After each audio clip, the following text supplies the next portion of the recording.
ओम श्री गणेशाय नमः। नमस्कार दोस्तों, आपका स्वागत है हमारे इस YouTube चैनल पर। ज़िंदगी में तमाम खुशियाँ प्राप्त करने की चाह हर व्यक्ति के मन में होती है। उसके लिए कड़ी मेहनत की जाती है, भगवान से प्रार्थना भी करते हैं, विभिन्न प्रकार के उपाय और टोटके भी किए जाते हैं। लेकिन इसके बावजूद आपकी राह और आपकी किस्मत, आपकी राशि और आपका साथ नहीं दे पाते। उन्नति के द्वार फिर भी बंद ही रहते हैं। इसलिए हमारे शास्त्रों में ताले से संबंधित एक ऐसा अचूक उपाय बताया गया है जिसको करने से किसी भी व्यक्ति की परेशानी तुरंत कम हो जाती है और आपको अपनी मेहनत का 2 गुना फल प्राप्त होता है। अगर आप ऐसा कर लें तो दिन दुगनी रात चौगनी तरक्की करने से आपको कोई नहीं रोक पाएगा। आपको किसी भी एक दिन शुभ समय देखकर, यानी कि राहु काल का समय टालकर एक ऐसी दुकान पर जाना है जहां नए ताले मिलते हों। अगर आप अपने लिए हफ्ते में कई भी एक दिन खास करके जिसे आप शुभ मानते हो, उस दिन आप जा सकते हैं। अन्यथा शुक्रवार के दिन किया गया वह उपाय काफ़ी लाभदायक माना गया है। इस दुकान से आप बिल्कुल नया एक स्टील का ताला खरीदेंगे। इस ताले का साइज या इसकी कीमत, यानी कि इसका प्राइस कितना भी हो सकता है, चाहे यह बिल्कुल छोटा सा हो क्यों ना हो, लेकिन ये बिल्कुल नया यानी फ्रेश हो। आपको यह आवश्यक रूप से खरीदना होगा। अगर आपके घर में पहले से कोई नया ताला रखा हुआ है तो उसका इस्तेमाल भी इस उपाय के लिए नहीं किया जा सकता। बिल्कुल नया ताला, यानी कि आपके दुकान पर जाकर एक नया ताला ही इस उपाय के लिए खरीदना होगा, चाहे वह कितना छोटा भी क्यों ना हो। लेकिन सबसे ज़्यादा ध्यान देने वाली बात यह होगी कि इस ताले को आपको डिब्बे में बंद ही रखना होगा, नहीं तो दुकानदार डिब्बे से निकाल के यह ताला आपको दिखाएगा, नहीं ही आप इसे खुद खोल कर देखेंगे। अर्थात आप इसे सील पैक में ही रखेंगे और सील पैक में ही घर लेकर आएंगे। घर में कोई भी व्यक्ति या परिवारजन भी इस ताले को खोलकर बिल्कुल नहीं देखेगा। जैसे कोई एक गत्ते के डिब्बे में बिल्कुल बंद नया ताला आता है, वैसे ही आपको इसको रखने देना है। दुकानदार से आप इस बात को कंफर्म अवश्य कर ले कि आपको एक ऐसी कंपनी का ताला दे जो पहले से ही सील बंद आता है, न कि खुला हुआ, यानी कि ताला डिब्बी के अंदर बंद हो बिल्कुल नया आप खरीदते तब तक वह चाबी लगाकर बंद होना चाहिए, खुला हुआ बिल्कुल ना हो। इस ताले को अब आप अपने घर ले आएं और हो सके तो शाम को ताले के बाद एक बार स्नान अवश्य कर लें। स्नान करने के पश्चात बिल्कुल साफ सुथरे वस्त्र आप ग्रहण करें। वस्त्र नए हों या बिल्कुल जरूरी नहीं है यह वह धुले हुए हो, लेकिन साफ सुथरे होना बिल्कुल आवश्यक है। गंदगी यानी दरिद्रता और साफ सुथरी जगह पर ही लक्ष्मी माता निवास करती हैं। अगर आप नहीं भी नहा सके तो भी ठीक है, एक बार हाथ मुंह धोकर अपने घर के मंदिर में ही धूप अगरबत्ती जरूर लगाएं। कोशिश करें आप इसमें गौ माता के घी का इस्तेमाल की गई बत्ती आवश्यक रूप से लगा सकें। अगरबत्ती ना भी लगा सके तो धूप अगरबत्ती लगाकर भी यह क्रिया की जा सकती है। यह ताला डिब्बे बंद ही आपको अपने घर के मंदिर में लक्ष्मी माता के चित्र अथवा मूर्ति के समक्ष रख देना है और पूरे परिवार में जितने भी परिवार जन शामिल हैं उसे उनके साथ में हाथ जोड़कर आंखें बंद कर कर पूरे मन से आप अपने इष्ट देवता अथवा देवी माँ का ध्यान करेंगे, अथवा ऐसे किसी भगवान का ध्यान कर सकते हैं जिसमें आपका अटूट श्रद्धा हो। उसमें लक्ष्मी माता को भी याद करते हुए उनसे आप प्रार्थना करेंगे, जिसके पश्चात आपकी आरती और चालीसा भी जरूर पढ़ी जाएगी। कि आरती करते समय घंटी का उपयोग अवश्य करें और जब तक आपके घर के मंदिर में यह धूप अगरबत्ती इत्यादि जल रही है तब तक यह बंद ताला वही आपको रखे रखना है। इसके पश्चात जब वह धूप बत्ती जलकर अपने आप ही बुझ जाए तब यह ताला बिल्कुल साफ सुथरे हाथों से आप अपने हाथ में लेंगे। अपने शयन कक्ष में जाकर, यानी कि अपने बेडरूम में जहाँ भी आप सोते हैं वहाँ अपने तकिए के नीचे इसे रख कर जाइए। ध्यान रहे कि आप इसे बिल्कुल प्रकार से रखें।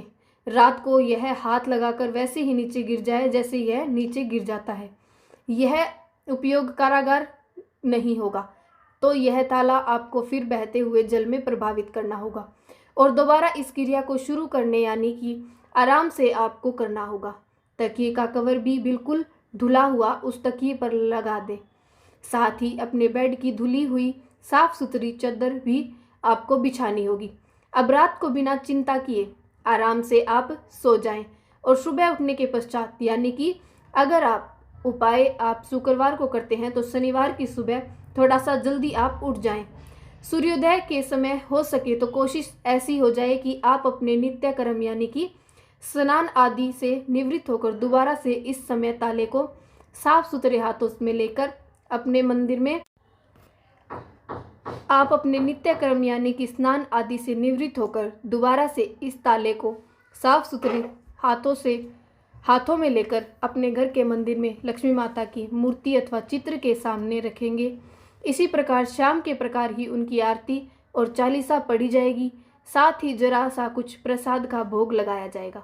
प्रसाद का भोग लगाने के लिए अगर आप कोई रसोई घर में बना कुछ पीले रंग का कुछ मीठा व्यंजन इस्तेमाल करें तो इससे बेहतर और कुछ हो ही नहीं सकता। इसकी मात्रा अथवा क्वालिटी आपकी श्रद्धा अनुसार कितनी भी हो सकती है, लेकिन इसकी क्वालिटी यानी कि गुणवत्ता बिल्कुल उसी प्रकार हो जैसे आप खुद अपनी रसोई घर में बनाकर अपने लिए ग्रहण करते हैं।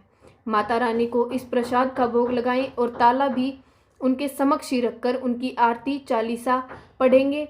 इसके बाद सभी परिवारजन इस ताले को एक एक बार हाथ जरूर लगा लें और अपने माथे से इसको टच कर लें। फिर यह प्रसाद और यह ताला आपको एक मंदिर में लेकर जाना है। यह मंदिर अगर लक्ष्मी माता को हो तो सर्वश्रेष्ठ है, अन्यथा आपके घर के समीप या कोई भी ऐसा मंदिर जहां आप नित्यमित रूप से जाते हैं, जहां पर आपकी श्रद्धा भाव अटूट विश्वास हो, वहां पर जाएं।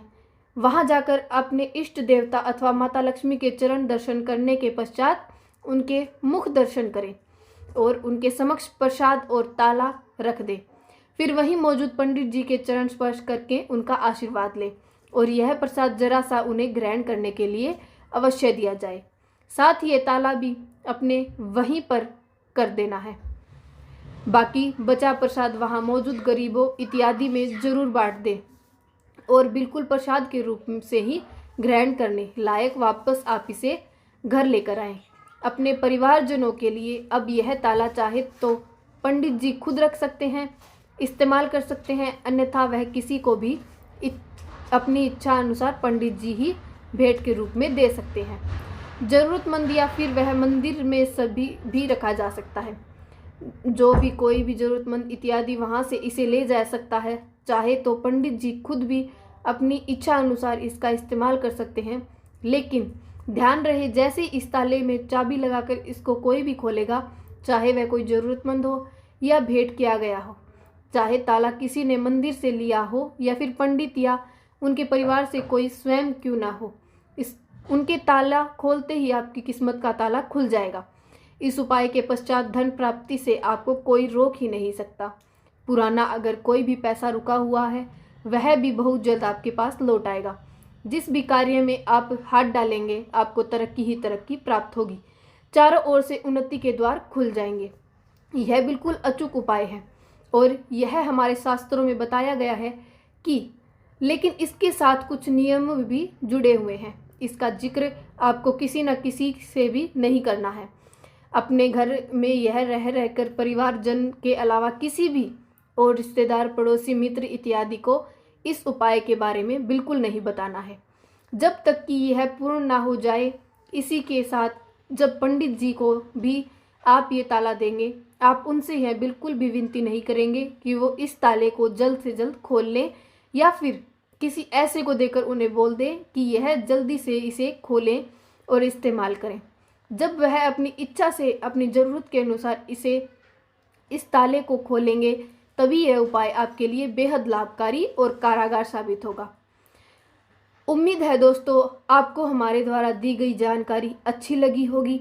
यदि आपको हमारे द्वारा दी गई जानकारी अच्छी लगी है तो कृपया कर हमारा चैनल सब्सक्राइब करें, हमारे वीडियो को लाइक करें और हाँ, शेयर करना बिल्कुल ना भूलें। हमें आपके सुझावों का भी इंतज़ार रहेगा। प्लीज़ अपने कमेंट्स बॉक्स में हमारे साथ शेयर करें। इस चैनल पर साथ बने रहने के लिए आपका बहुत बहुत धन्यवाद।